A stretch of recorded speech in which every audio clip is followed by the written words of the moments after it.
लातूरच्या वानवडा शिवारात 4 चाकी गाडीला भीषण आग, चालकाचा होरपळून मृत्यू. घातपाताची शक्यता. लातूरच्या औसा तालुक्यातील वानवडा शिवारात मध्यरात्री 4 चाकी स्कोडा कंपनीची गाडी जळून खाक झाली. गाडीतील चालक वय अंदाजे 35 वर्ष याचा यामध्ये होरपळून मृत्यू झाला.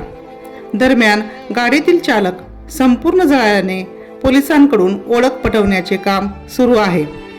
तर हा घातपात असल्याचा अंदाज वर्तवण्यात येतोय. काल रात्रीची घटना आहे. ते घरून निघले, फोन आला होता त्यांना कोणाच्या तरी अज्ञान व्यक्तीचा, आणि तो निघला. त्याच्यानंतर नंतर आम्हाला फोन स्विच ऑफ झाला त्यांच्या घरी, आणि आम्हाला पूर्ण संशय आहे की त्याचा मर्डर झालेला आहे. त्यांनी कोणाचं लोन होतं आणि एक फायनान्स वाले, आम्हाला 2-4 लोकांवर ते आम्ही आता पोलीस स्टेशनला जाऊन सांगणार आहे. म्हणजे कोण होते हे गाडीमध्ये, तुमची कोण आहे, त्यांचं नाव काय, कुठले राहत होते? आमचे दाजी होते ते गणेश, आणि ते इथं हौसाला राहत होते. नाव गणेश गोपीनाथ चव्हाण.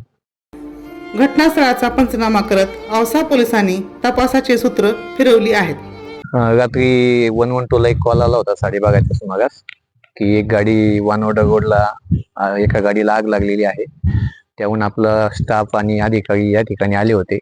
त्यांनी नंतर अग्निशामक दलाला प्राचारण करून आग गाडीची विझवलेली आहे. त्या गाडीमध्ये जळालेली एक बॉडी दिसत होती, ती पूर्णतः जळालेली आहे.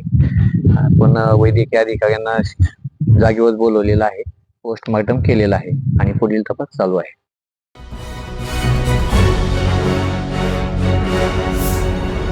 Thanks for watching Ekmat Digital.